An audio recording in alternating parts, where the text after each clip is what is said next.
Hello, everybody, and welcome back to Don't Gaslight Me, Jesus, a Dungeon Crawler Carl reading and rereading podcast, and member of the Sanderlanche Podcast Network. I'm Data, and today we are going to be discussing chapters 28 through 32 of the eponymous first book in the Dungeon Crawler Carl series. In these chapters, Carl and Donut go on a talk show. And I don't know that anyone quite hit with the predictions of what Odette was going to look like because it would have been hard to hit that. And then we start on floor 2, and there's some points of interest, but we'll get into that. With me today is Hi, I'm Mike. Jennifer. And I'm Tim. So let's get into these chapters. Welcome, crawlers, to the second.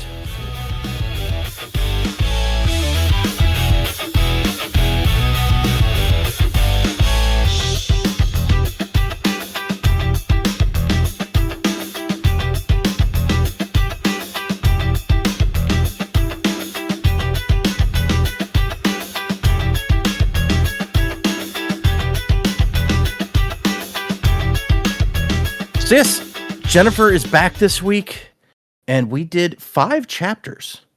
We are, at the end of these 5 chapters, we're actually 64% through the book, so we're almost 2/3 of the way through the book with what we've read this time. So what did you guys think of these 5 chapters?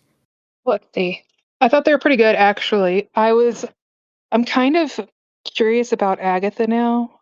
I'm like, is she like a closet alien that's been placed here in order for us to have like a spy in our midst? I don't know. She's kind of crazy. Also, the idea of her running around like a crazy person killing things with a shopping cart is constantly playing in my head now because I think it's hilarious.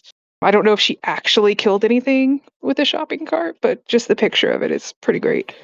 And Princess Donut, I think we all knew was a diva, but as an interviewing diva, she is even better. I think just the idea that she was really enjoying Carl being completely uncomfortable in the whole situation and being able to have their own catchphrase now, which I never actually paid attention to how much he said, "God damn it, Donut," until that moment. Like, I knew he said it quite a bit, but I didn't really pay attention to how much until they're like, "Oh, it's your catchphrase." And then all of a sudden it's like, "Oh, yeah, he seems to say that quite a bit." So I think it's funny that she's like, "Say it for him." And I'm like, yeah. I honestly don't think I picked up on it the first time until that scene. And then on rereads, I'm like, oh, he does kind of say that a lot. Even before, okay, maybe we could have figured out if we'd been paying attention that that's his catchphrase. Yeah. It just didn't never occur to me. I was like, catchphrase. I'm trying to think of something catchphrasy that he was saying. And then I'm like, oh, okay, yeah, I can see it.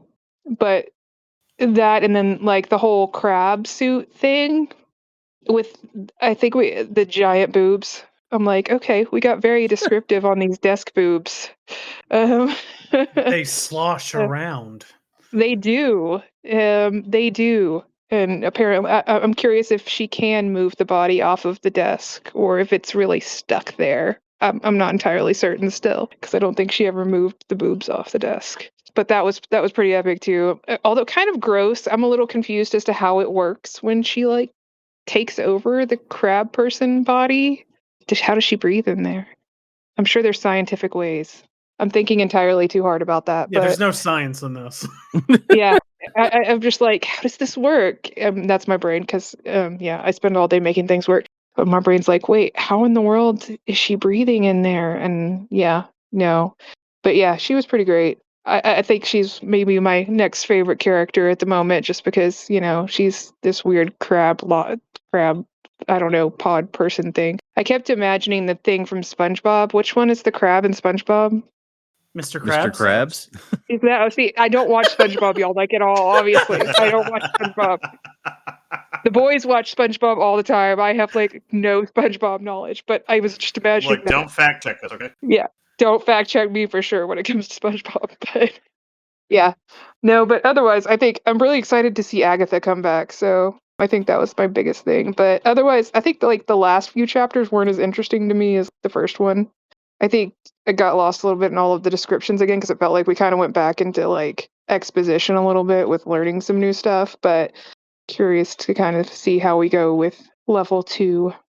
Yeah, it's pretty similar so far. And maybe it did dive back into some exposition. I don't know. but it definitely the interview chapters stand out as being different from everything else because we're not in the dungeon and we're getting to not have things trying to murder us and stuff. So yeah, I see why that would stand out for sure. Felt more like a story, like we were getting more into story as opposed to continuing to have to explain different parts of how the dungeon works constantly. So I don't know, maybe it's just a little break from that, and I enjoyed it.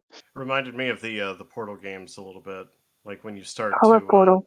when the thing just starts kind of to fall apart, like the illusion of it, and then you start seeing just the cracks and like behind certain things, and you're just like, oh, this is so much of a facade, and just the fact that they reveal we're on the surface at that point, I was just like, oh shit, it was like being in a secret area.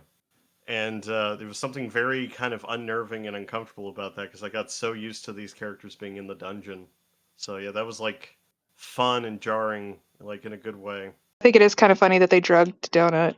That was drugged cat treats. I'm like, she's slightly high, you just don't realize it. But yeah, no. She did get like weird and flirty and stuff, but know, we've never I was like, seen her in what? front of an audience before. So what do we I know, know? I just kind of thought. I didn't even think about her. Oh, wait, she's drugged or something. I was just like, oh, so this is like Showtime Donut. I do like that Carl was able to peg it immediately as like, so what did you do to her? Like, and also it's starting to wear off. So that Yeah, was yeah. that was interesting. I love any time that Carl at the end of a scene is just like, all right, so now that we've cut the bullshit, like I love how smart he's being revealed to be as we go on in the book, and I just kind of enjoyed kind of like I would kind of call these chapters like an interlude. There's not really a whole lot of story stuff that happened. Not to say that there's nothing to discuss here, but the story kind of paused for us to kind of have a little bit of a reset and kind of be like, all right, so we know more than we did before, but we are in no way, in any way, in control of this situation yet. So I enjoyed that aspect of these chapters because they were towards the end of the floor one starting to really kind of get a handle on things, and now it's feeling like we're getting ready to start showing you a little bit more behind the scenes, behind the curtain, and you really don't know shit about what's happening. You are not in control at all. And the fact that we're doing holograms from like another like world or galaxy or something like that, we're dealing with forces that are so far beyond them at this point that it's really easy for them to start feeling really small. And I like that. I like that. I liked we got them riding high coming into here, and then this kind of felt like it humbled them back down a bit. So that was nice. And I like that they're trying to play into but kind of fight against the show of it all. Like he's trying like hell not to do his supposed catchphrase anymore, but they're also trying to make sure that they're playing into the narrative so that they can get good sponsors or like good gifts from people. And the fact that we called that he was not getting pants on purpose was just hilarious to me. I love that. But yeah, I enjoyed the shit out of these chapters. They were fun. It was fun to have like kind of like a let's slow down a bit for a second and reconvene. Well, and you're definitely right that this is kind of our first peek behind the curtain of this game. And Odette drops a couple of interesting little factoids that we can get into when we get there, but it's like we're getting seeded with a few little hints about what's going on in the wider world of this universe. And at the same time, she's like, don't worry about any of that. You pay attention to the crawl because that's what you need to do to survive. Yeah. Yeah. I'm gonna be the odd man out here. I think I did not like these chapters. Really? Yeah.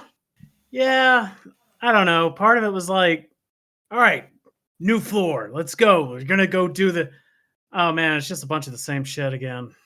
And that's where I was like, oh no, there's an actual flaw, a problem to this narrative conceit of the different levels, and that is we're gonna fall into a routine like a Harry Potter book, where it's just like, all right, so we're on the new new floor. We got to go around. We got to find this thing. We got to do this. Let's go talk to Mordecai. And I'm just like, didn't we already do all this? Can't we do something else? I don't know. Yeah. Ah, I kind of had that feeling about the last half of it too. That's kind of what I was alluding to because yeah, it didn't feel it felt kind of boring because it did feel very much the same as what we'd already kind of done. yeah, and again, I don't know much about the series on purpose, for content, but I I thought this is definitely a relic of the fact that this used to be something that was posted online chapter by chapter because this did feel like a jumping on point kind of, like mid-season thing, which makes sense. It's part 2 of book 1. So I get it. I see the vision. I'm not like against anything. I didn't hate this. It did feel, especially after an obvious finale last time, uh this felt kind of dull. There's also like no character work outside of the Odette stuff. The Odette stuff was great. Like I enjoyed that because I was like, all right, here we go. We're gonna get into like what's the politics? Where's this all going? Like, okay, so like Odette almost said that it was run by who's I don't know who Yeah. that is. Like, so there's stuff there that I really, really enjoyed. But once we got to level 2, I was just like, oh yeah, there's really no way around this. It's always going to feel the same unless they go down a level and it's like a lava level or something and it's immediately different and harder. So yeah, going forward, I think even the writer's going to know this, and I think I'm going to readjust how I thought the leveling was going to go. We're going to have to blow down to like level 4 as fast as possible. Yeah, I think he did warn that the first couple levels were going to be very similar. And in fact, Carl even says that in these chapters, I think. Where It's Yes. like, hey, why does this look like the last one? Well, he said they were going to be similar on the first couple, but maybe that makes sense why we're going through at least 2 in the first book if they're going to have a similar feel. Mm-hmm. But I can see how, especially reading it like we're doing, where we ended on a big dramatic moment last time, and then you had to wait 2 weeks, and then you come back and you're like, oh, okay, so we're still just kind of. If you read through the whole book in a day, then it might not stand out as much. But Exactly. it definitely Like, does in this case. Yeah, This is that thing where it's like it's a weekly versus a like Netflix that we dropped a whole season and you binged it thing. Mhm. Yeah. This I know this is an issue that's a personal issue. I know I'm still enjoying the story in the book, but yeah, this one was a kind of a letdown compared to 2 weeks ago, especially because that was hype as shit. I will say that there is kind of less to discuss this week as far as like story developments. Really, most of the stuff that we got information wise was from the Odette interview. Mhm. Yeah. And the fact that we know who pees all over the floor now. At least one. Yeah, there's at least one of them. you know. That's true. Because there's still a little over 1 million left. There's probably Very a true. bunch There's of probably more people than- still. Yeah. As someone who's worked in theme parks, let me tell you, there's a Oh my. not zero amount of dicks I've seen. Oh my. Yay. Just what are you doing? What are you doing? Why? Why? You There's a wonder about bathroom people. 20 feet over there. There's always a bathroom 20 There's feet one away. everywhere. Yeah, there's one everywhere. Oh gosh. And weirdly, in hindsight, when they mention it, you're like, oh, it makes sense that like the old people from the home would be guilty of this sort of thing. Yeah. Yeah. This is apparently a widespread problem that It is does sound happening. that way. Yeah. I kind of love that it is kind of like a brick joke that keeps happening like every time. Like, and would people please refrain from pissing in the hallways? Thank you. Like the fact that it has to continue to be reiterated. It's like there will now be a giant monster that will show up if you do this again. Yeah, a mob from way below. Which We I'm like, gotta is that gonna stop just 'em. like ruin the entire game? Of which, as we're finding out from again the Odette part of this group of chapters, they're speed running this. They need to hurry up and finish this season. Yep. Because they're going to go into bankruptcy. Yeah. Maybe I'll get some money. Okay. Well, I guess actually on that note, let's move into the chapters. Dum-dum. It's a good transition. Let's look at Now I'm that. just imagining the end of a Seinfeld episode where where George had to go pee in that corner, and then instead of a cop finding him, it's just like a giant fire demon that just pops Yep. up behind him, and then he just does a freeze frame, and like he's just about to get eaten, and you just see a screaming face, and he just Yep. Freeze frame on the fear face. That would absolutely be the end of a Seinfeld episode. Yep. and George was eaten by a demon. They had to write him off the show. It was very sad. He married Britney Spears and things got awkward. And Oh my god, I remember that joke. God damn it. That's a deep cut. that is such a, yeah, I know, right? Oh, anyway, It's almost as old as our 9/11 jokes. we come into the green room, I guess is what this is. And Lexus, the assistant, is explaining to them the situation. They're going to go on in 20 minutes. There's some treats here. Help yourself. We also get explained, you're in a production trailer. I am the only other person in this trailer. It's somewhere on the surface of your planet. Mm-hmm. And so you're technically still like in or part of the dungeon situation. There's just different rules in these rooms than in like in a safe room that has different rules. You're going to go out through that door. There's going to be a studio set. It's going to look like you have a huge audience. You're going to see Odette and stuff. None of that is really here. It's all holograms. She's like, I'm supposed to tell you it's like the holodeck from your television series Star Trek, which very helpful. Thank you. What you Like humans you've would never call seen Star Trek. television. Well, whose fault would that be? Come on. I mean, it's not a great show. Wait, what? That you are incorrect. Jennifer doesn't like Star Trek? I don't mind Star Trek. I just like to pick on him because I'm a Star Wars girl. Yeah, I gotcha, it's a whole thing. The back of the cars, one has Star Wars characters, one has Star Trek characters, and the delivery guy's like, "Oh, there's like a battle in this house," you know. The Star Wars Trek and the Star Trek Wars. Are you thinking of the vast migration of sci-fi fans? Like, no, that was the Star Wars Trek. Yeah. Anyway, Futurama references always Yee. play. Love Futurama. I changed my answer from earlier. The crab from SpongeBob is named John Crabman. John Zoidberg, MD. And Donut is immediately on board. She's like jumping in with questions like, okay, so what kind of show is this? What kind of feel are you going for? Is it live? Is it taped? And Carl's just sitting here like, what? He has no idea what's happening. And we get a little bit of information from her. The main program, Dungeon Crawler World Earth, is owned by the Syndicate government. And this season is produced by the Borant Corporation. So there's the part that someone mentioned that she starts to say something and then corrects herself.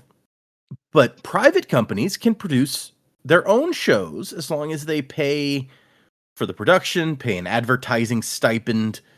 So that's why Odette gets to have crawlers on her show. What I love about this conversation is that this conversation really closely mirrored the conversation I had with you when you pitched this show to me, which was really funny to me. And I was just like, so what are we doing? Are we making fun of this book? Or what is this? He was like, how many trillions of people will be hearing me? Can I be a cat? You know, like, it's very similar conversations. Do I have to wear makeup? It's all the same. All the same things. Can I clean all the blood off of me before I do each episode? Like, you know, like all that. Do I have to pee in the bathroom or can I? Yeah. No. Oh, Tim knows. I've just been peeing in the hallways. I can't stop it. Cats do that sometimes, you know. Yeah. You ever tackle a grown man with his pants down? Not if I can avoid it. Yeah. While they're pissing, then it's all over. Nah. Can't stop them. He tried a spray bottle. It just made me pee more. Like, you know, can't stop me. Odette's show, Dungeon Crawlers After Hours with Odette, is the most tunneled private program in existence. So, assuming tunneling is a thing that lots of people do, that means it's very popular. I mean, it's just like fantasy, sci-fi streaming. Streams are like streams. Tunnels are underground streams.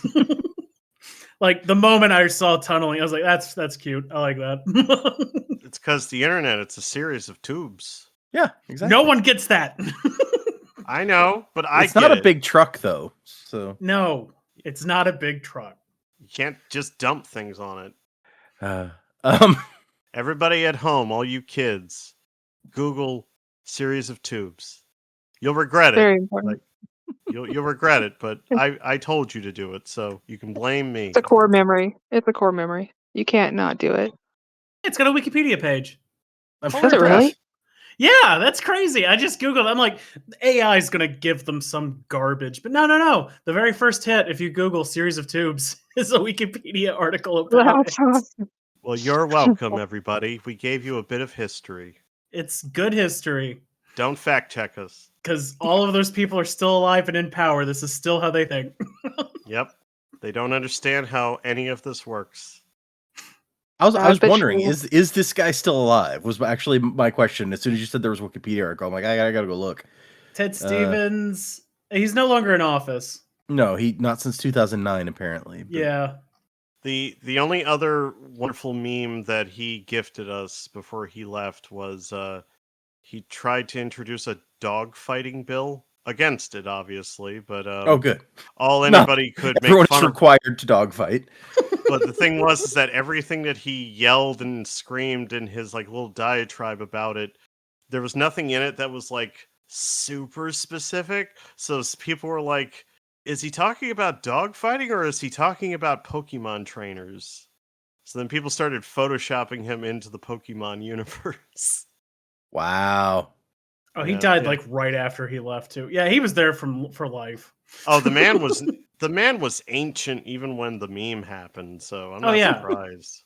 It's a series of tubes, man. It's a series of tubes. Hey, he was born in 1923, so yeah, that's a Yeah. older fella. When he talked, yeah, he dang. sounded like he. World War II vet. Jesus Christ, World War II vet telling us about the fucking internet. It's not a truck. The He guy was was there old when they enough. built those tubes. I'm just saying. The guy was old enough to see telegraph get fucking replaced. Yeah. Christ, kill me. No, the saddest thing is like he was making a valid point. In actuality, he just does it stupidly, and so everyone makes fun of him forever. Anyway, why are we talking about an Alaskan representative who died 15 years ago? Look, dude, we are being entertaining and we are filling time, just like the after show on Dungeon Crawler. I feel like did someone? Maybe it's my imagination. Was someone like? Is this like Talking Dead? And it kind of is. It is kind of like Talking It is Dead. the Talking Dead. It's the show of after the show. Yeah, Except even weirder because it's done by a different company. that's true. Yeah, So it's more like kind of what we're doing. fair point. Okay, We're not yeah. affiliated. No, I mean we could be. Give us a call, Matt. Our email address is dgmj@mail.com. Go ahead. We'll talk. I would gladly do ads for the Borant Corporation. The Borant Corporation. We own you forever. Also stolen from Futurama. I feel like that sounds It's very familiar. mom. It's very mom. Yeah. I don't know where that's from, but it's very mom. We also find out that they're like this trailer that they're in is on the water. When Carl looks out a porthole above the toilet, it's like, okay, so we're on the ocean or something. I kind of love him doing his best Feifel impression, and he's like somewhere out there, because seeing the stars actually kind of fucks with him on an existential level, and I was like, yeah, that would, because you've gotten so used to your reality of being underground that suddenly seeing the surface would really kind of put it all in perspective. Like that sucks. Well, and he's also thinking like, I'm on the surface now. Can I get away and stop being trapped in the dungeon where they're murdering us by the millions? The answer was no, he can't. Even if he could break out, he's in the middle of the ocean. To be entirely honest, if I was in that situation, I would stick to the dungeon at this point because the dungeon makes more sense to me.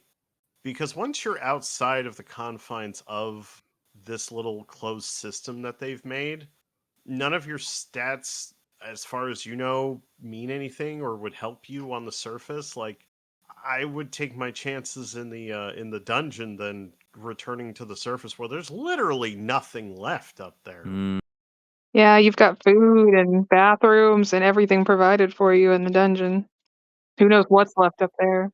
Yeah, you've been presented with a new reality now, and I'm just like, I don't understand what is happening on the surface now, so I'm gonna stick with this new rule system that I am now engaged in. You bought in, may as well in for a penny, in for a pound. Okay. Right? And so Donut gets some cat treats. Carl eats a banana and then realizes they didn't put a trash basket in here, so he just chucks the banana peel on the table. That made me laugh. That was the most relatable moment. I looked around and was like, there's no trash can. Whatever. Just throws it on the fucking table. They don't understand We've enough all about been there. Earth fruit. It's like when I was on a cruise for the first time and I couldn't figure out what to do with all the trash and stuff. And then people Yeah, be you're like, I "No, don't no, want to just leave it on a table. that feels so wrong. I can't do Yeah. that. Where do you want me to Like- put this?" I want to clean up after myself. Let me. I have always said, and this is how I explain cruises to people who do not understand how they work. And I'm like, it is a toddler simulator. You are now a toddler. You don't know where you're going. You are unsure on your feet, and you eat when you're told to. And all that you leave on your plate, some person will come by and take care of all of it for you, and they hate you, just like in real life. Fair. Oh. Cruises are great, though. I love they are. cruises. I want to do another They one. are. I want to But- go to do another one so bad. But yeah, I never got used to the servant, pick this up. That's why my way of thinking about it makes it a little bit easier to swallow. Because yeah, I have that in me too. Because we've all been service industry, so it's like we've dealt with customers before, so we don't want to be that person. But I'm like, if you look at it from that point of view of you are a child, it's a little bit easier to get into the mind frame of how you're supposed to be, because you trying to clean it up actually makes it worse. Interesting point. Okay. Taking it to that level, I get what you mean. Yeah. Because what's her face is going to clean up all this.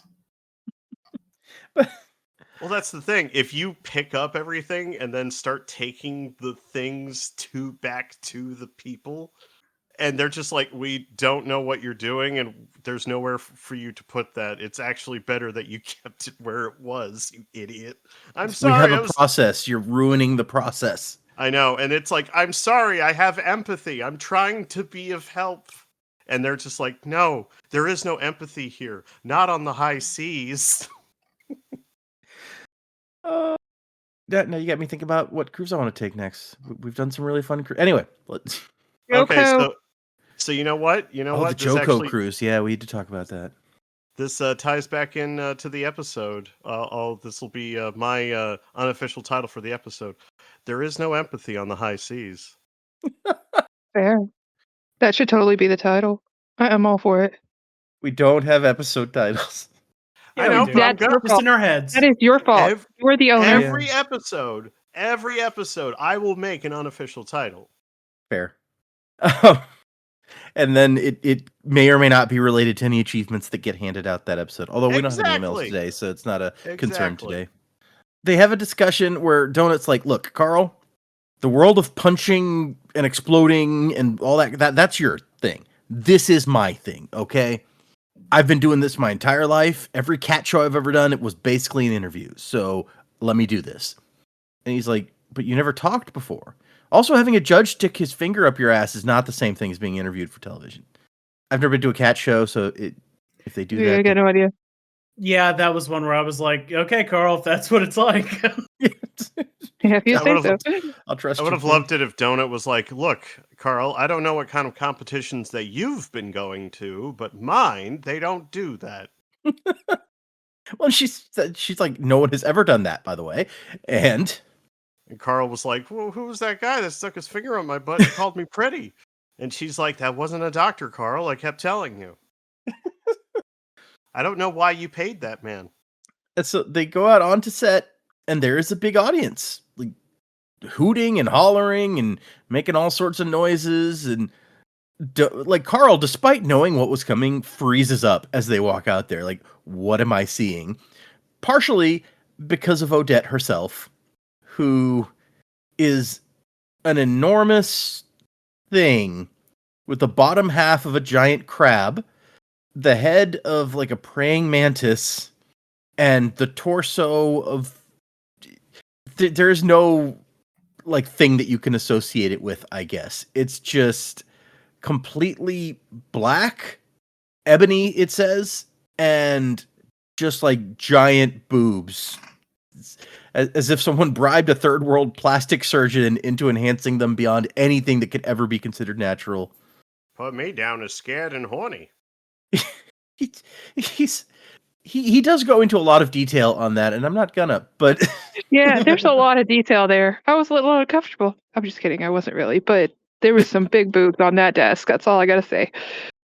but apparently we find out later just attached to the desk. So I mean, she couldn't support them. It would have broke her back. So and I like that his first thought is like, Jesus, no wonder this show's so damn popular.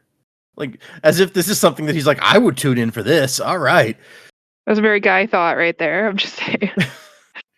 Even though he's just said that it's like, it's not sexy. It's not anything other than like, what the fuck am I looking at? That's not the point. It's someone's Yeah, I was kink, like- and that's the point. Yeah, I was like, there's plenty of guys out there, even girls out there, that probably think that's the best thing ever. Sloshing, though. And Hey, then there could be a sloshing fetish. You don't know. Ugh. You're welcome. You're welcome. Or a very just desperate person. a little from column A, a little from column B. You know, it's all. Anyway, they go out, and Donut is immediately like, "Oh, thank you. It's so nice to be here, Odette. We've really been wanting to meet you, despite the fact that we just found out about your existence 20 minutes ago." And then she's like looking out at the audience, like, "Hey, everybody enjoying the show?" And they're cheering, and No. then we get the conversation. Princess Donut, are you actually Earth royalty? And Donut explains that while humans are the ruling class on Earth, cats have an elective monarchy.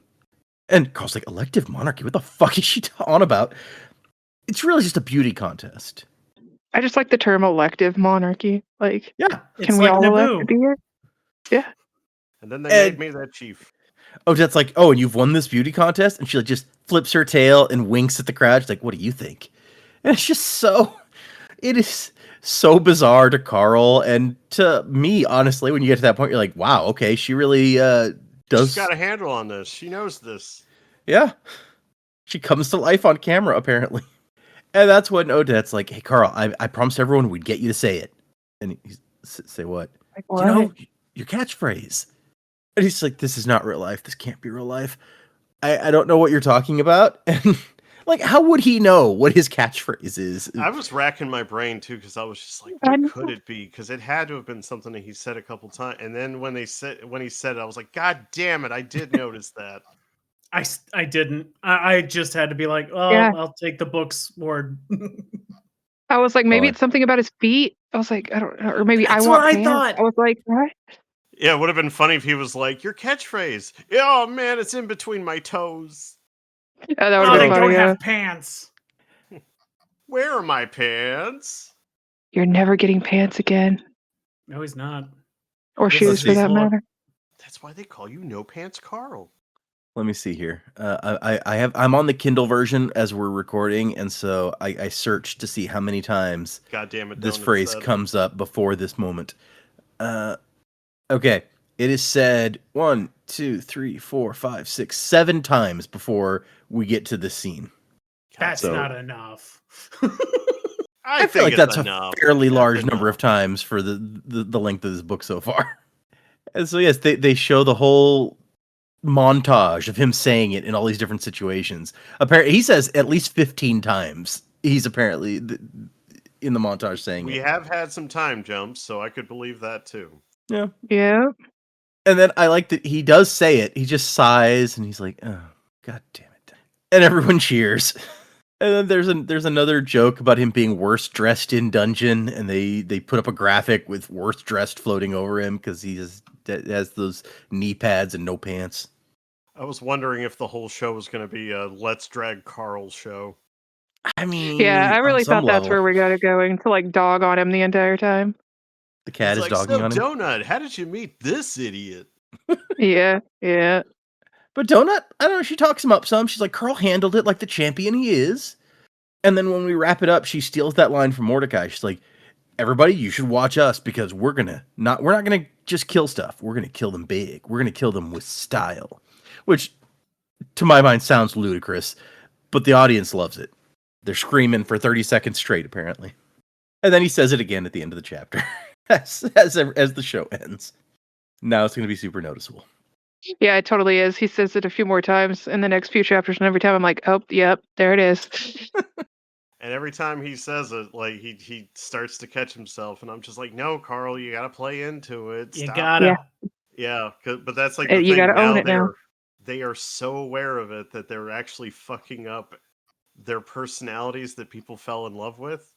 So now they have to start playing versions of themselves, and I'm like, oh, that was actually the thing that was most interesting to me going forward, because I'm like, this is going to affect how they interact with anybody now, because they are being watched by everybody, and they're aware of it more now.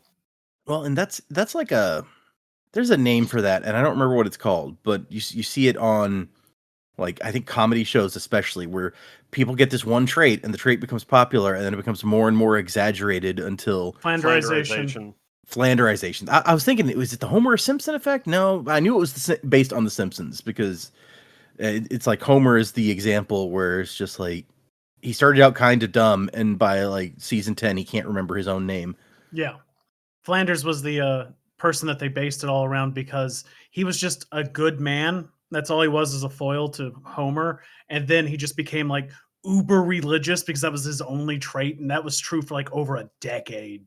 I forget when the true Flanderization stuff happened, but I know the thing that everybody points to is when Homer gets smart for an episode and he proves that there's no God, and Ned reads it and he's like, well, can't let this puppy get out, and he just lights it on fire. Yep.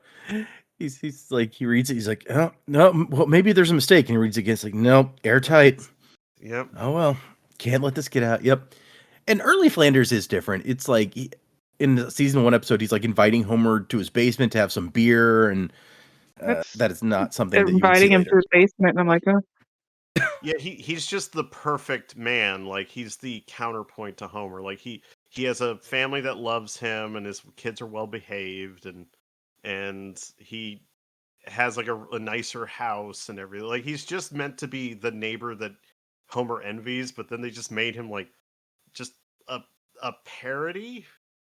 And also a Of a- zealot. of- He got really zealoty. Yeah.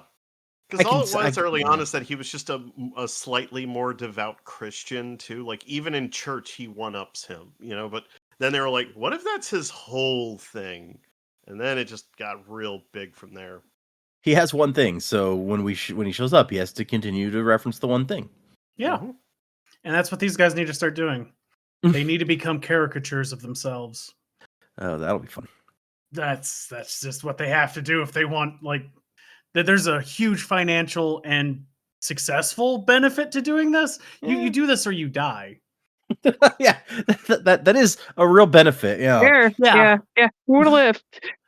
It's why most sitcoms start with their characters really broad, because then you can start adding dimensionality later. But if you have complex characters from the beginning on a sitcom specifically, they're just going to then file down all the edges that people don't like, and they just become Flanderized. So you're screwed either way if it becomes successful.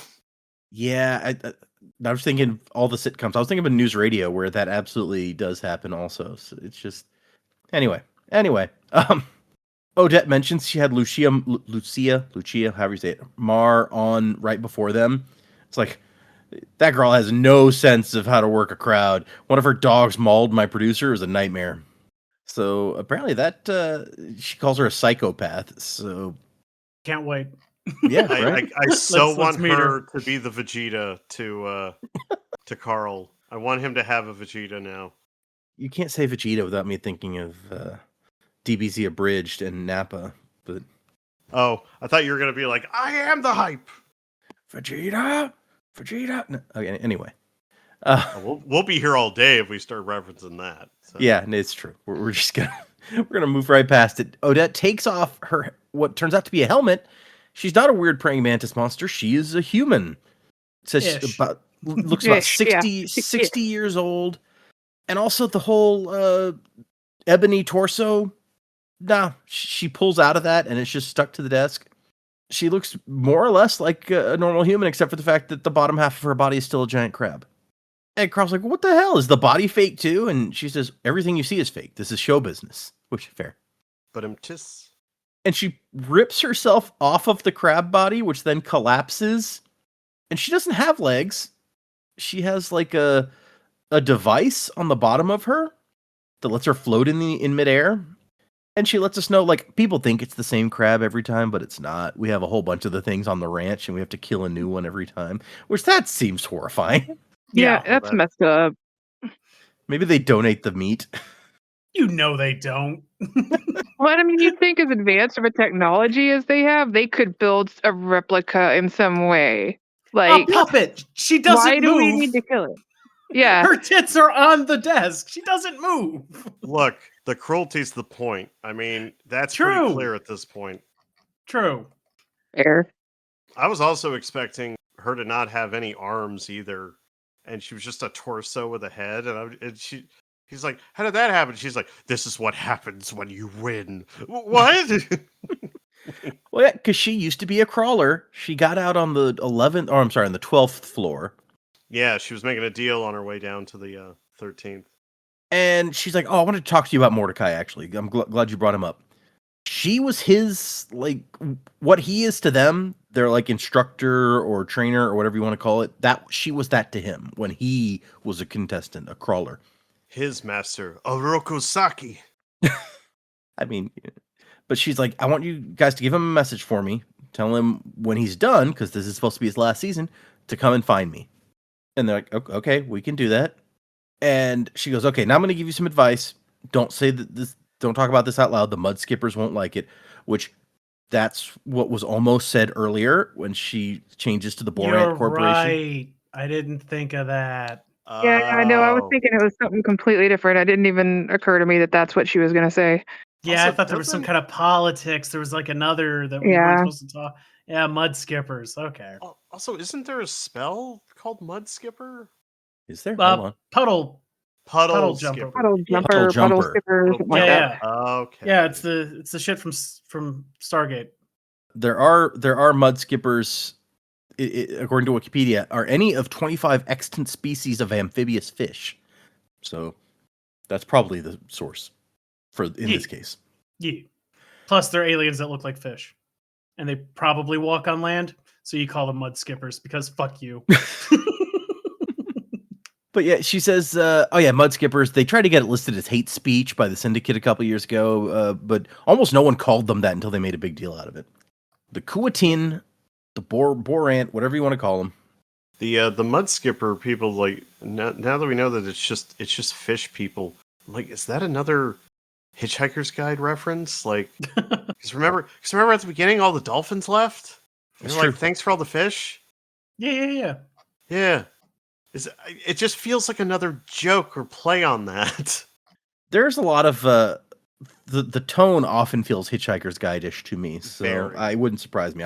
I bet you Matt Dinniman enjoys Douglas Adams. I know I do. So she says nobody likes the Kuatin, at least not their system of government. The Borant Corporation is different. Some of them are okay. They just want to put on a good show. And so she lets them know after you're on my show, your social numbers are going to go nuts. You got to stay yourselves. Donut people are love you because you're a cute, cuddly cat. Don't change. And Donut's like, yeah, I wasn't going to change. So. And she tells Carl, I mean, people have seen humans before, so you can change as long as you're not too different. No one's here for you, Carl. I kind of wish that she pulled out her line again. She's like, oh, I would never change. I'm one of God's perfect creatures, so.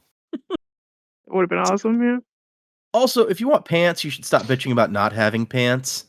And he's like, which fair. Okay, I think that's why we all knew you didn't have pants or shoes. Just like in real life, God hates you. So the loot boxes really aren't random then? And she's like, no, of course not. Yeah. Nothing's random. Look at me. I lost my legs to a fiend scythe on the 11th floor. I was all but dead, dragged myself into a safe room, opened a box, and I got this thing. It allows me to attach body parts of other monsters to myself. So I had to drag myself back out there and kill the crab. So that's why she has to get a monster and attach herself to that, because that's what the device does, is lets her attach herself to the body parts of a monster, which is deeply disturbing.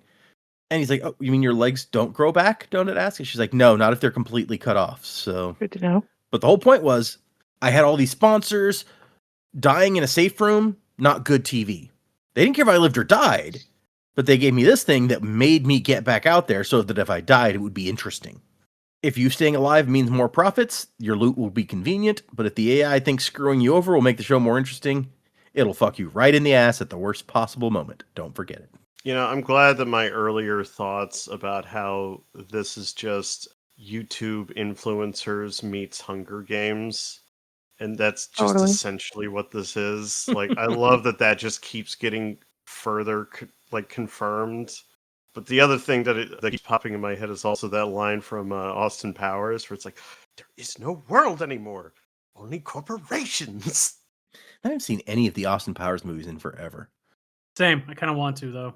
Yeah, now that you said that, I'm like, oh, I should go back and do that. Also, we find out Mordecai doesn't actually get to be done this season unless one of his people makes it to the 4th floor. So he's got a vested interest in helping them get down at least that far. Of which, fair. I mean, Yeah. that makes sense. You know, like, they're here to do a job, so...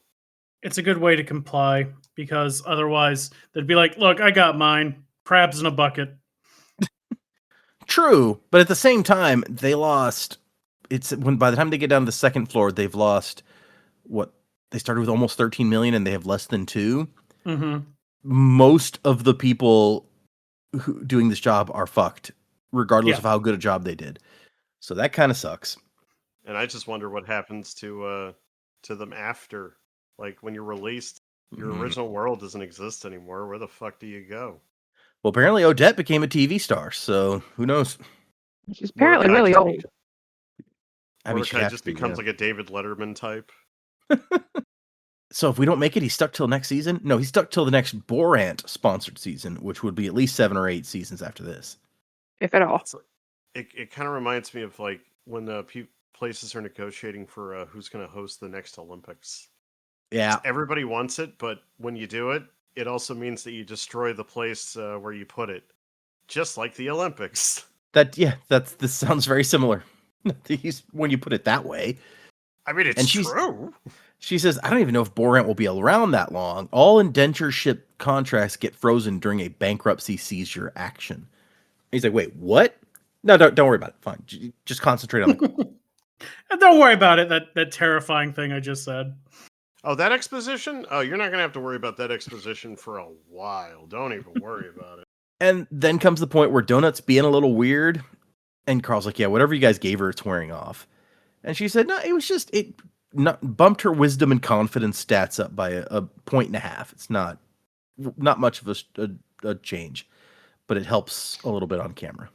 Yeah, and then Carl's like, "I thought there wasn't a wisdom stat anymore," which I was like, they never said that, Carl, and I'm so glad that the wisdom stat thing came back, because I was sure that the wisdom shit was going to come back in some way. Yeah, Mordecai said you couldn't see it or change it. We talked about that last time, I think, but it's there. I was just glad to see it commented upon again. Yeah. I just thought, because they've already done it once for, Princess Donut, they're going to do it again during a one of the safe zones when they're eating like steak or whatever Carl wants to eat. They're gonna drug these guys to do something. You watch. Oh, it could happen. Maybe not this book, but it's coming. Now that you know that's allowed. That's a thing that they'll do just for the lulz. I was kind of expecting that with the cookie last time. So, yeah. I mean, maybe it did. They wouldn't be able to tell. Yeah, like all they noticed was the experience effect. It's true. And we get down to floor 2 for the next chapter, and now we have a counter at the beginning of the chapter for how many views, followers, and favorites Carl has. 0 right now. Scrub. Because it's not turned on till after the recap episode. And we get here, and it all looks roughly like the previous floor. So even Donut notes, well, this is boring. How are we going to set the intergalactic internet on fire when it's exactly the same as the first floor? And just luckily, the one good thing is you zoom out and there is a staircase right there to floor 3. So easy peasy. No spending days searching for a staircase this time. Yes. Or maybe now they just have the wherewithal to look. Yeah, maybe. That would be hilarious if it was just right there. Yeah. Yeah. Did you guys ever zoom out and just look around first? I feel like I it's a was having, trick. yeah, that's what I thought immediately. I was just like, Yeah. like wasn't there a tutorial room or something, and that was like a goblin true. trap or Yeah. something? It's It's either a there's no way. complete trap or it's It'd be hilarious if it says level 3 stairway, and then like they go over to it, and it's literally just like a giant sign that says level 3 stairway, and it's like, congratulations, you found a boss room. False stairway. The You now stairway have to is fight. the boss. You now have Gen to of fight 5 the million escalator things. demon. The escalator demon. Somebody turns it off to make you look bad. Yeah. The Mitch Hedberg bit. Sorry, Yeah. you turned off the escalator. It is now temporarily stairs. Sorry for the convenience. We also find a brindle grub killed by Agatha. And we learn here that on the first floor, we saw the rats. The rats were apparently like a janitor mob that takes care of the crap laying around. The brindle Yeah, grubs they- do the same thing here on the second floor. They eat the carrion. But the brindle grubs apparently go into a pupa stage and become more dangerous later on. So you can't leave them lying around. Yeah. Eventually they turn into brundle flies. I had this. God damn it! You beat me by 1 fucking second. I was half expecting a Jeff Goldblum to pop out of them when you bust them open. And they also give you a fun question for your girlfriend to ask you. Would you love me if I was a brindle grub? No. I know you wouldn't, you bastard. Have a face. He does indicate that it looks like Agatha just ran this over with her shopping cart, which is like was said earlier, it's just a great picture that Agatha is just shopping carting her way through the dungeon, running over monsters. She's totally a fucking watcher. Oh yeah, that was something that we discussed last time. That's right. Yep. And it's funny because Jennifer basically came up with more or less the same theory when she was not here last time for that whole thing. So Hell yeah. Nice. I did. yeah, Yeah. you said that Agatha, you thought she was like a plant Oh, by yeah, these yeah. aliens or whatever. Yeah, You're like, right? Yeah, I was here earlier. I said these Sorry. things. I did. I said that. Yeah. It's gonna gaslight us into being like, I was here the whole time, fellas. Shit, You can hear me if Jesus. you listen really closely to that last episode. Right there. And so Carl is like, we're going to have to destroy all the bodies of the things that we kill now because the grubs will come and eat them and get bigger and more dangerous if we leave them lying around. Which Donna's like, oh, Gross. that's a waste of time. And gross. Yeah. Very Dead Space. And we run into our first living new mob, the Danger Dingo. Which these kind of cracked me up. I'm not gonna lie. I kind of laughed a little bit here. Do you want me to try to do a really terrible Australian accent and do the danger dingo Yes. thing? Go Do for it. Yes. Do it All right. with gusto. Danger dingo, level 5. These aren't the cute, cuddly, baby-eating puppies from the land down under. No, mate. Danger dingo features a stronger body, sharper teeth, and a punching for black metal bands such as Demi Borgia and Sadiacon. Where they are dingoes, their cobalt riders and slave masters aren't usually far behind. Good eye. Good eye. That really made it the good day. I hope, Dak, you don't listen to this. I know. I was like, I I hope wonder what he- Jack would think I of hope this. he does, and I hope that he gives me notes. I'm telling him right now to listen to this one. Oh, Yeah. God. I was Oh, talking God. to him earlier. Oh, damn it. He mentioned on a recent episode of the Sanderlanche that you help him a little bit with his scripts sometimes, and that he's like, Mike has this penchant for taking crazy things that I think are maybe going even too far, and then just dialing them up to 11 and making them amazing. I am one that nothing worth overdoing is now worth overdoing to the degree where it's like, what is wrong with you? Are you okay? Is this a cry for help? And then when you dial that back a little bit, it's that a good idea? Oh man. The point is, kids, overshoot with everything. Expectations, ideas, how much fire you think you need for something. It's Look. usually a lot. Look, That's all any we- void in your body, it can be filled by like just having a relationship with someone. Put all of that expectation on them. Yeah, that hole in your heart, fill that with It'll- relationships and other people. It'll get fixed. It's their job. Also, There with you go. rampant consumerism, And Snickers. you can fill Yeah. that hole in you by charging as much on your credit card as it'll take. The Borant Corporation. Buy it, slave. It'll make you happy. And Donut uses almost all of her mana to just like screaming die and shooting magic missiles at this danger Dude, team. that shit made me laugh. That was great. And he's like, huh, not a fan of dogs, huh? And they get some gold coins, so money has started to come into it now. I also love that Carl doesn't know whether or not she was playing it up because she was angry or if she was actually playing it up for the cameras. She's playing it for the Right. camera. She's You'll playing it never up know for the now. camera. Yeah, he told her that they should start doing a thing, so she had to come up with a narrative reason for her to Yeah. do it. Yeah. No, I like the kind of good team that they're making here. She says Cocker Spaniels deserve to have their corpses desecrated. And Carl's like, well, those aren't... Never mind. Whatever. God damn it, Donut. Damn it, Bobby. Yeah, Damn it, that's Donut. it. From now on, Carl is just Hank Hill in my mind. I feel like that's a little unfair to both of those characters. But okay. Whoa! Oh, man. They also It's fight some Kitty mind Carl. horrors who use psychic attacks that really mess Carl up, but don't affect Donut at all. And he says when he hits them, they're like jam-filled kickballs. So that's oddly specific yet again. I do love some of the descriptions in these books. This is wonderfully disgusting. 10 out of 10. There was a moment earlier where he's like, I looked at Donut like she had a corn dog growing out of her head or something like that. And I was just like, wow, that is evocative. Okay. And now the safe rooms have a mailbox, but when he goes and checks, he gets the message, why would someone send you mail? Damn Which was it, funny. Dale. Oh, why is the mailbox here? Well, we find out later because Donut does get mail. So Yeah. let's see. He's They special, get though. new achievements, Burrow Boss, which he says only the top 5% of crawlers survive a Burrow Boss.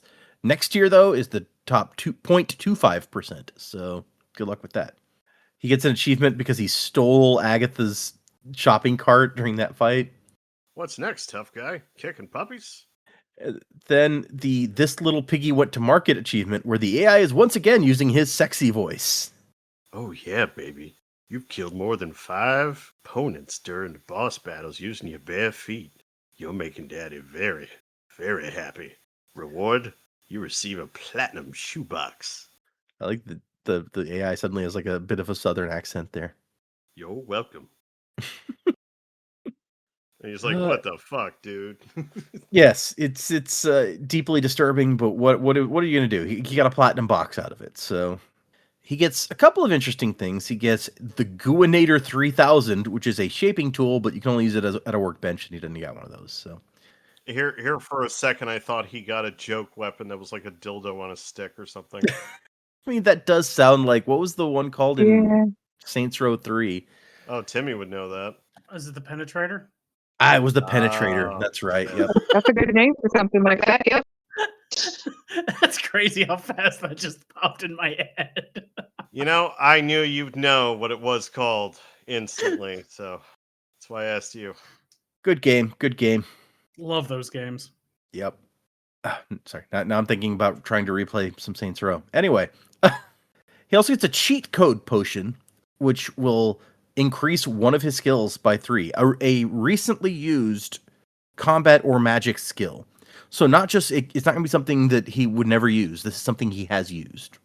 Dude, I was so hoping when I saw cheat code potion, I was so hoping that it was big head, and then all the mobs on this floor were gonna have big heads for the rest of the floor. Like that, I would have been, Moon gravity.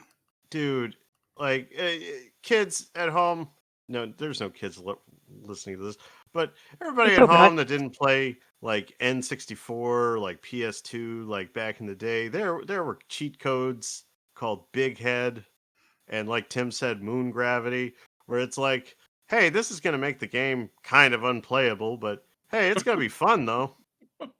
See, as they advanced, we still had some of those, but they were less game breaking, like the Grunt Birthday Party skull, which Yeah. is that would have been a cool cheat code potion. But Yay!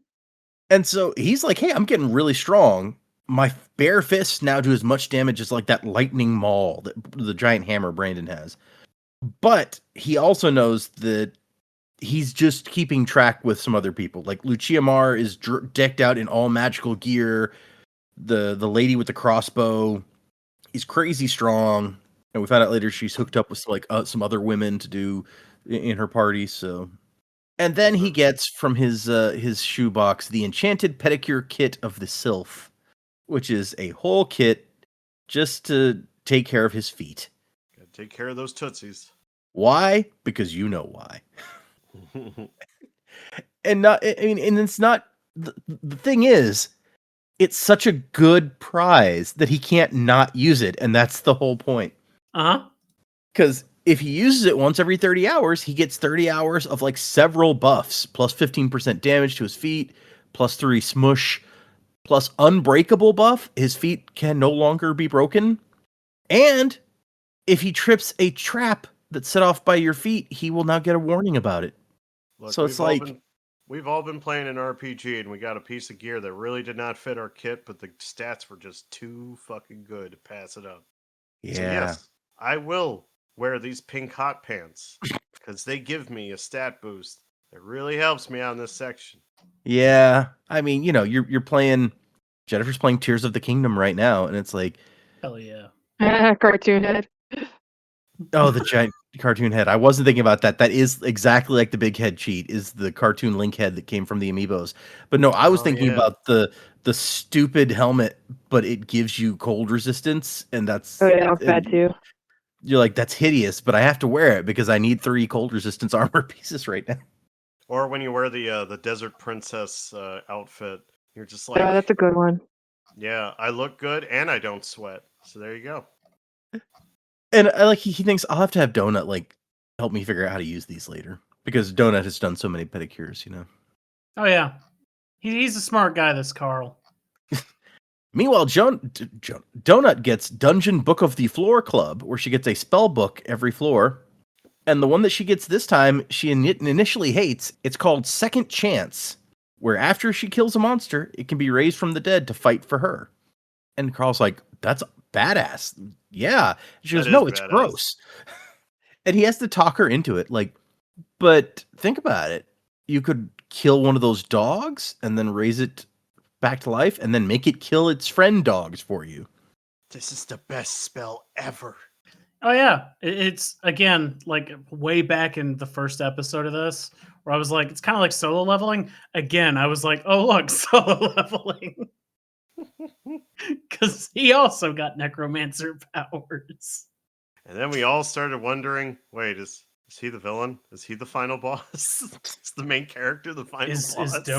Is Donut the final boss? Ooh, plot twist. Those playing at home, put your votes in now. I did a D&D campaign once where my character was a necromancer and secretly a Yuan-Ti, a snake person, and also evil. But it didn't go long enough for those qualities to come out because like low-level necromancer spells aren't really particularly impressive. Mm-hmm. Anyway. You got skeleton hand. What does it do? You have a hand that's a skeleton. You're kind of cold. Yeah. That's hilarious because Poet actually did have that happen to him in a campaign that we played. I don't remember what it was, but it was like, did something stupid, lost hand, ended up as skeleton hand. Exactly the same as normal hand in every way, but it's a skeleton hand. Oh, man. What's it do? It just creeps out everybody. Yeah, exactly. So, a lot of people died when the first floor collapsed because when they start watching the show, they were just over 2 million on the last floor, and it's now 1.2, well, closer to 1.3 million. So a lot of people did not find a staircase. Or chose death. Or just chose, because we know that some of the older people elected to stay behind and just go. And he's helping some of these old people in. This lady, Elle McGibbons, she's like, "Oh, thank you. Can you put on Divorce Court? My Barry used to watch that show." And he's like, "Yeah, I don't think that's on anymore." Oh no, what about Night Court? Hey, Night Court's a Judge good show. Judy. The new Night Court was not as good. Why would it be? Okay, fair. I mean, it had like Bernadette from Big Bang Theory on it, and I like Big Bang Theory, but anyway. But why would it be? And so they get all these people into the safe room that they found, and they find out that the new floor is only going to last 6 days. Whereas they were told before that the second floor is usually like double the length of the first one, 10 days. So something's going on. And all of the Team Meadowlark people, the guys from the Meadowlark home, they're all going to go down early, head to the third floor stairs and go down and just hope for the best on the third floor. Dude, I was so expecting all of them to die by this point. It is crazy that we're still dealing with them. Also, the fact that like they are this close to another stairwell, and I'm like, oh my god, when they finally do kick it, because they will, that's gonna be a moment. Maybe when Here's they what- reach the floor that they can like respec into different monsters, they'll just become like arrows. I mean, that's the next one. Is floor 3 is where you get to choose your race and class. So if they make I it down the choose to stairs, be a they suit get of there. armor for this guy who actually does everything. Please, please, just Mecha watch. Grandma. Yeah, I someone's don't gonna ask, get the Mecha Grandma class. I So. don't ask for much in life. In fact, I ask for nothing. But I want Mecha Grandma so bad. I must manifest Mecha Grandma. And so Carl says, "Okay, me and Donut will scout the way to the stairs, clear it out, and then you can get all your people down there." And we watched the recap. That one group that had 150 people with AK-47s had some internal strife, and now they're down to 80.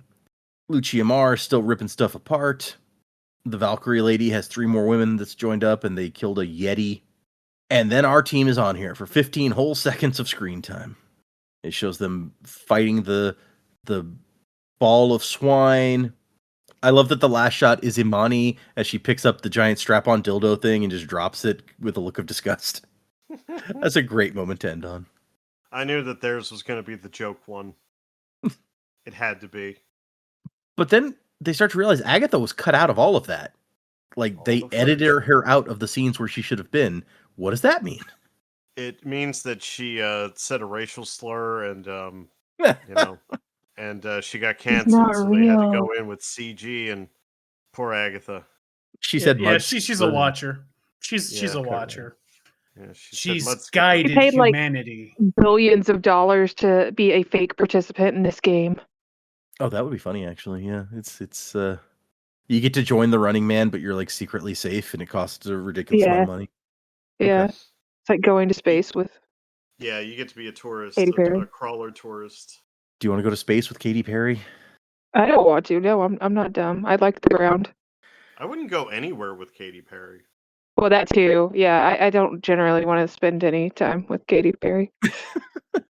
So the announcement comes on, and the voice says that we've got slightly lower number of people than we thought we'd have. So we're going to speed up this floor to the minimum legally allowed by the rules. So you got 6 days to find the next staircase.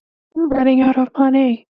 There's some talk about how the patronage system works, but that doesn't get turned on until like the 4th floor. So really not worried about that at this point. Go to And work, Patreon. finally, we are disappointed in the disrespect being shown regarding the bathrooms. As of this moment, if any human-born crawler, which means Donut's fine, she can pee wherever she wants, intentionally urinates or defecates outside of the designated areas, they will immediately be penalized in the form of a rage elemental from the 13th floor that will kill them and their entire party. That's it. Have fun. Kill, kill, kill. And Brandon's like, oh shit, you better tell Jack to stop peeing in the hallways. Like, okay. You know, I was half expecting it to be someone in our party. I forgot all about the old people. I thought it was just going to be. I know. I thought that we were all going to turn to somebody like Brandon or something, and it would just be like, "What?" It was just like, "You really got to stop doing that, man." I get scared of enclosed spaces. You really got to start using the bathrooms. All right, fine. And then Donut has her first view and her first follower, and she's excited. And then Carl points out that, like, okay, and your viewer is watching you right now being stupid about having a viewer. Oh, right, okay. That was quite the battle today, don't you think, Carl? See, and that makes me question the whole Cocker Spaniel thing because she obviously sucked at acting here. So Or was that intentional? A double maybe. fake out. And then we get our last chapter, 32, which I like the picture at the top of this one. It's just like this, what I guess is one of the Chloricans looking ridiculous. It may be my favorite picture at the top of a page we've had yet. And Carl has 65 billion views and 149 million favorites. So he's popular already. I don't know how indicative these numbers are of, like, I don't know if this is good. I don't know how many That's true. trillions. Yeah, there's Right? trillions of people watching. And how many point. do other people have? What does this rank like? I assume they all think they're big shit until they meet another crawler, and then they're gonna be like, "Oh, we're nothing." Okay. Yeah, it's like when you go online, it's like, wow, that's a lot of views. It's like, yeah, but this is the Tron Ares trailer, and it's like, oh. And I like the note that Donut was trying to be like upbeat, motivational bullshit until she lost some followers, and then she felt like was really upset about it, and she stopped. Yeah, you're a bitch. You got to play into the bitch angle. It's what they're here for. Donut just laughed at him when he asked her to show him how to use the pedicure kit, but Imani, the nurse, she helped him out. What a bro. That's a real bro when they'll help you pedicure. Mm-hmm. Touch my feet, bro. Yeah, right. Thanks, bro. I'm not touching your feet. Why is there a camera here, bro?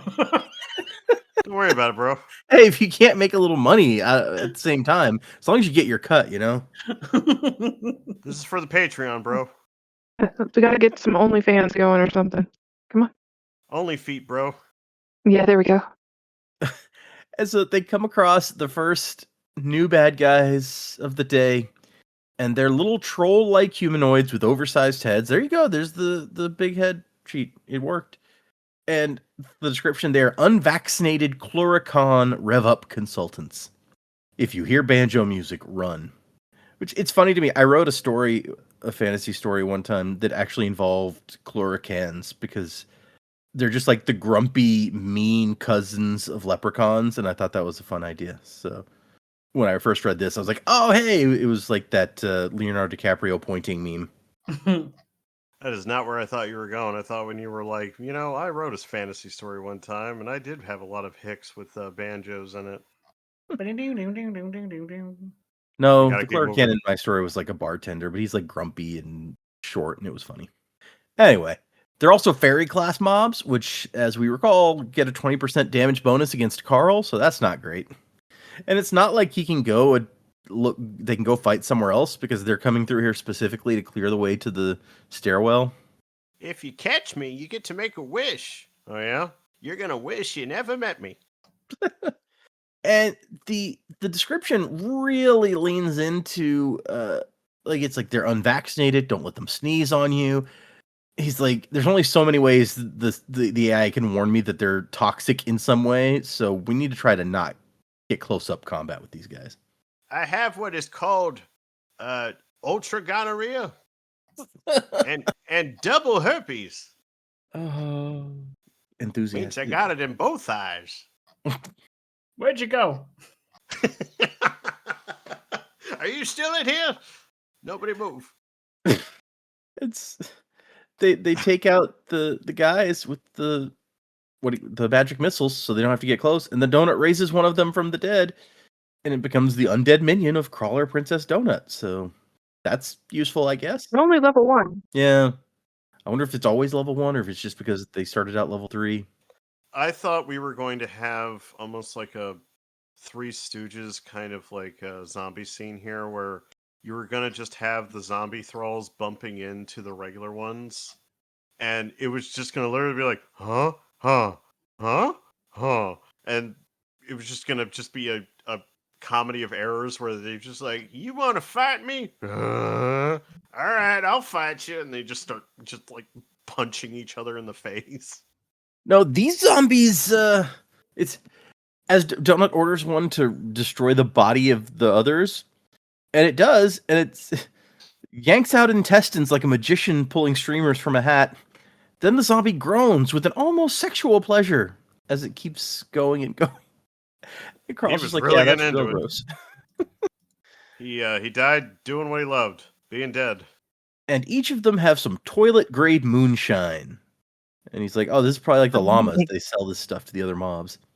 And Carl gets a slingshot so that he can have a ranged weapon too. Not very good with it though. Now,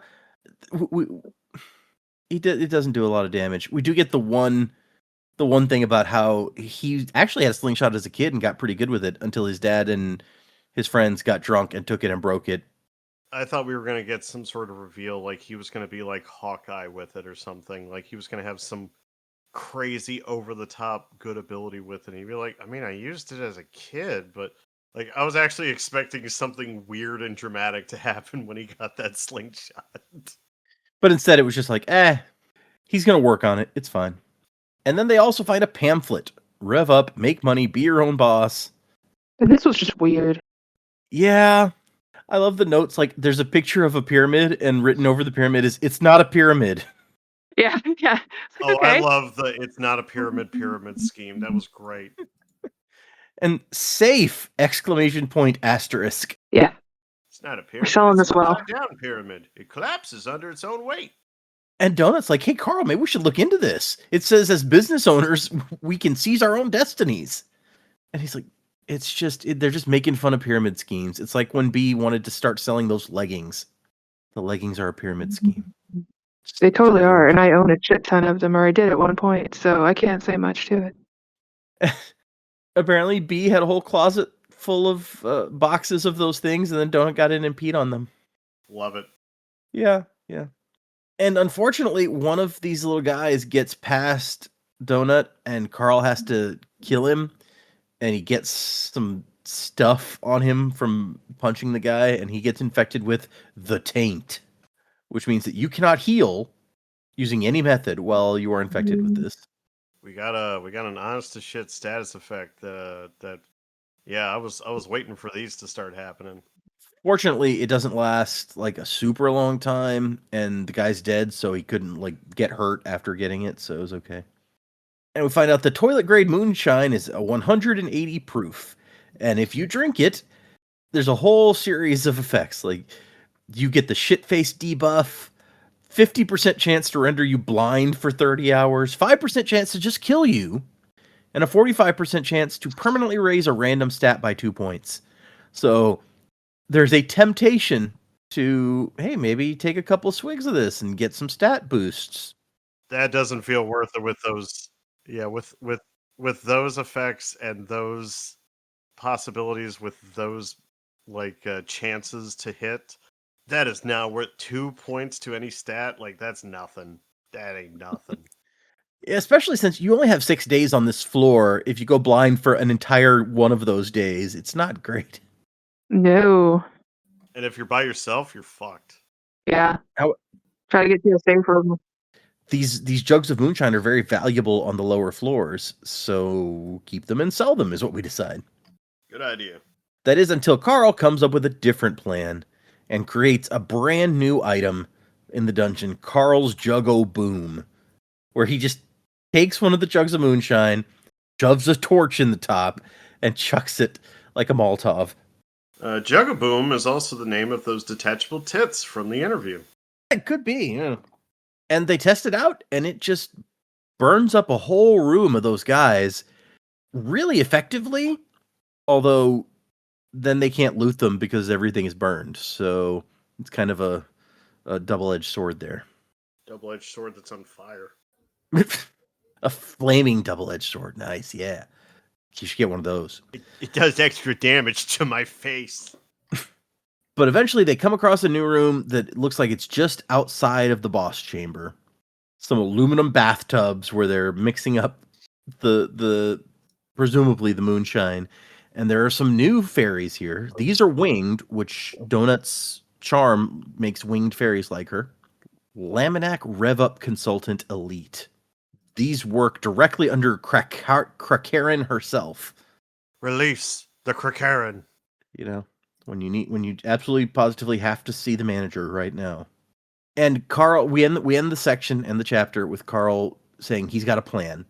He asked Donut if she can jump over there using her puddle jumper spell to where the two fairies are. And Donut says, "Oh yeah, for sure." He's like, "Okay, here's the plan," which is a nice, good, dramatic moment to leave on again. You guys love those. So Dun, much. dun, dun. I So felt nothing. It for just the made me next excited for the next ones. for the next time, we are reading 5 chapters again. So 33 through 37. Let me put that in the chat while I'm thinking about it. To be clear, I will not read that, and I will ask you later. Mr. Data, That is what happens. Yeah. I have this note from my dog. It says, I'm excused from the next class because my uncle ate my homework. Ooh. We only have 4 episodes left in this book, so we are Moving right along. moving right along. There were 6 total, is what it came out to. So we're 60% of the way, 64% of the way through the book, but 60% of the way through the episodes. Anyway, Hell yeah. so what do you guys think? Where are we going? What's going to happen? What predictions do you have now that we've seen the second floor? We're in the back half of the book. Where do we think things are going? I feel like we're getting even more Hunger Gamey with like background stuff. I don't know. To me, like the whole have Mordecai meet me when he gets out of the game kind of felt like there's this whole like behind the scenes rebellion or something going on. Could be completely wrong, but it kind of feels that way. So I don't know. I think there's something bigger happening behind the scenes with the overall like competition or galaxy. I don't know. Maybe we're getting some Guardians of the Galaxy kind of stuff going on. Who knows? But then there's definitely something else going on with Agatha, and I'm curious to kind of see what that is. Did she pay billions of dollars to be in here, or is she a spy? I don't know. So Odette said that her driving force here is as long as they're popular, she can make money off of them. You think there's something more underlying that? I kind of feel like maybe, yeah. She's a liar. She wants Mordecai out. She's going to be helping to get Mordecai out.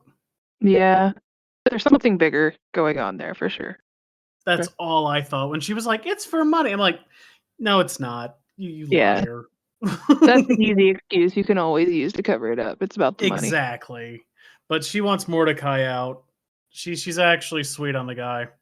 Oh. Ooh, there you go. They've been having, behind the scenes love affair for years.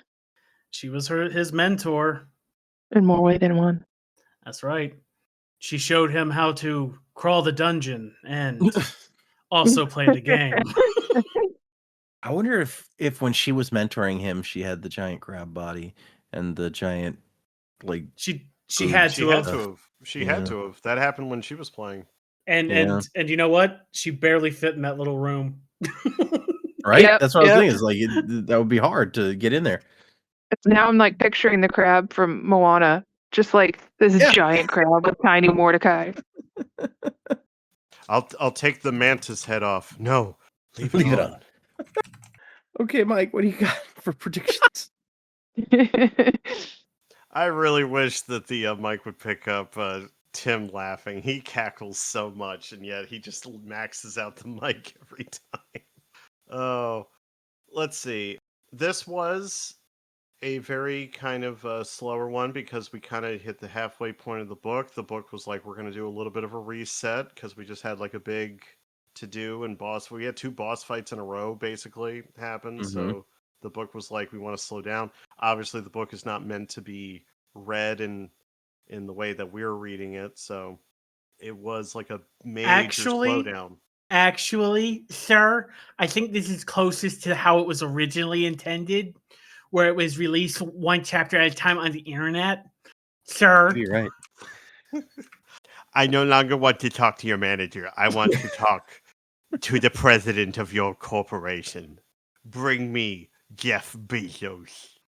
I think we are going to have to start having like a build up to the end of the book now, because I feel like we're in the home stretch. I think that we've learned quite a bit of information. I think we may have a few more reveals before the end, but I think we are kind of in the end game for this book at least. I think it's definitely going to end with us getting to floor 3 and everyone choosing their new races. And do they choose a class? when they Yeah. go down? Is that Yep. what they said? Okay. So obviously, I believe that the book is going to end at that point. Like we're going to get the reveal of the next floor. Of course, it's very possible that the second floor is actually the quickest floor out of all of them, and just the last few chapters take place on the third floor. In any case, I think we're definitely going to be getting a class change and race change by the end of this book for a lot of the characters. Obviously, I think Carl and Donut are going to stay the same. So, but yeah, I think that we're just getting the lead up. I think we're going to get a few more revelations, especially when we talk to Morty again, because we don't know if he's happy to be hearing from Odette. He's going to be True. so happy to hear about it. True. Well, we'll see. It's They really sweet hard on each to, other. It's They really sweet on hard each to other. read Morty's reactions to things sometimes. So we will see how he reacts to it. But I feel like we are going to get a little hint of what is happening outside of the thing, because if there's like a resistance of some sort, or if there's some sort of takeover that's happening from within the company, because now we know that the company's in trouble. That's some new Yeah. information. So there could be a takeover happening. There could be a buyout that's happening, and it could very well happen in the middle of this current season that they're having here on Earth. So be interesting. Be interesting if there's a little shakeup by the end of the book. So that's as much as I have, because there wasn't really a whole lot to go on this part of the book. Yeah. Well, that would be interesting if, we've now put in a seed for there may be a bankruptcy thing. Somebody else might, if they do get bought out, like you theorized. The problem is we don't know any of the other players at this point, so we can't even theorize about who could do the buying out. Probably be one of like the patrons, because the patrons can be other private rich people. So there could be someone who is trying to maybe build up certain people to sabotage the season. Who knows? There could be certain crawlers that are here just to usurp or throw a wrench into the thing. Agatha Spoilers. could be, you know? Yeah. Yeah, like there's someone here who's literally there just to ruin the game. Agatha could either be a plant from the Boran, or she could be a plant of like another corporation. Who knows? True. The possibilities are endless. Yeah. All right. I'm going to do a big swing. Do All it. right. What was the name of the murder guy? The murder They- guy. You're gonna Yeah, have to there's two John of them. Murderman. Oh yeah. Yeah, there's two of them. They Frank? killed that. Yeah, Oh, yeah. Frank. Frank and I don't remember the girl's name. Maggie. They're killing the olds. Carl was Oh, afraid that would hardcore. happen, like exactly that situation. Yeah, they're killing the olds this book. It's going to happen very soon, and it's going to lead to a climactic fight, because the book has to end on a climactic fight, because that's both pop culture and it's video gamey. You think So- Carl's going to get his first skull? Yes. And it'll be killing Frank and the other one, because they're going to be like, hey, look, you care about these olds? You idiot. And they're going to kill them. Easy peasy, lemon squeezy. Maybe even using the bomb that Carl left behind. So maybe Carl gets blamed for it, if that's how the curated like rules deem it. But I definitely think Frank is going to kill the olds. They're very easy to kill, and if any of the other mains die, it's going to definitely be one of the brothers. It's going to be the talkie brother.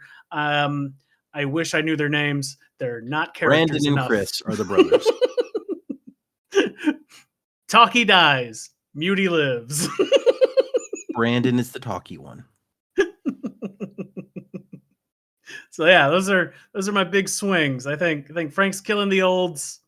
Brandon is Oh yeah, because he would, and then because it gives him a boost because of all the experience that he gets from just killing him. He's like, you see all these old people just sitting here, just like just free XP. I don't think it'd be for XP. I think it would be to get the one that got away. It'll piss off Carl. Okay, all right, So yeah, interesting. because I can imagine they're worth a whole lot of XP. They're worth something, but we're on floor 2 now. There's probably easier ways to level. But especially since these are just olds who've only ever sat in a restaurant the entire time. They don't have any XP. So yeah, it's just to hurt. It's just to harm. It's just because, fuck it, the world's over. Let's kill. We've definitely gotten some foreshadowing for that. So that could be that would suck. I think that's our end game. I think kills the olds, go after Carl. Carl goes after him. Maybe, I don't know. It's not a movie, so you can't really do this, but maybe it's like the last minutes before the thing collapses. And maybe to avoid getting a skull, Carl is able to like keep him out of going down a level and he gets crushed. Oh, so there you go. There you go. See, I've talked my way into this is my definitive guess for the end of the book now. Okay. I love this idea. Like he doesn't want a skull, so he's pulling a Batman Begins. Like, I don't have to kill you. I don't have to save you. Yeah, exactly. Carl Begins. Bum bum bum. Or the very less popular Ant-Man Quantumania. I don't have to win. We just have to both lose. I can see why that's less popular. Yeah. Yes, but it's also a pretty decent line in a very unpopular movie. I like a lot about that movie, honestly. I agree. Maybe not MODOK, but I agree. I think it's a movie that's like 80% there. And hot take, I think it's the best Ant-Man movie by a fucking mile. Oh, I wouldn't go that far. No. I cannot stand the Ant-Man movies, and that's the only one I mostly like. Huh.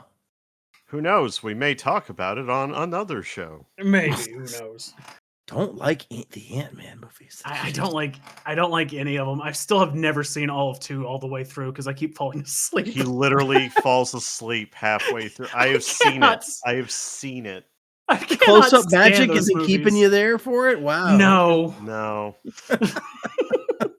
Hi, Lawrence Fishburne. Are you going to be, interesting or important? Hey, maybe. No. He's a deep-cut comic book reference, so he's got that going for him. Well, the thing is that they cut him out of the, in the script, apparently. He was going to come back at the end. It was going to be him and, what's his name, Scott. I still don't know how the hell that movie ends. I know. I didn't know he disappeared and wasn't in the finale. No, he's like around. He's just not. He doesn't show up. Yeah, as but in Black the Goliath. apparently in the scripting phase, I think he was supposed to come back and do something, but then they were like, "No, don't worry, Lawrence Fishburne. We're not going to waste you, and you'll probably be in like one of the later ones." And no, probably not. Probably not. I would love it if he showed up in Doomsday at least. I know. Tim's like, I can do without it. It's fine. We could also just not have any Ant-Man representation moving forward. It's going to be like Red Skull, where the actor's just like, no, fuck that. I'm not coming back for that. And so we just get somebody else to do that. Yeah, it'll be a CG Paul Rudd and Lawrence Fishburne with a German accent. I'm pretty sure Paul Rudd is on board with coming back. It's the Lawrence Fishburne. Paul Rudd will be here until he dies.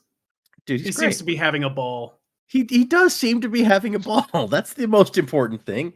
Also, all the money, but the money helps. Yeah, the money helps with the fun. Yeah. Oh man. So we got any mail this week? No emails this week. Oh.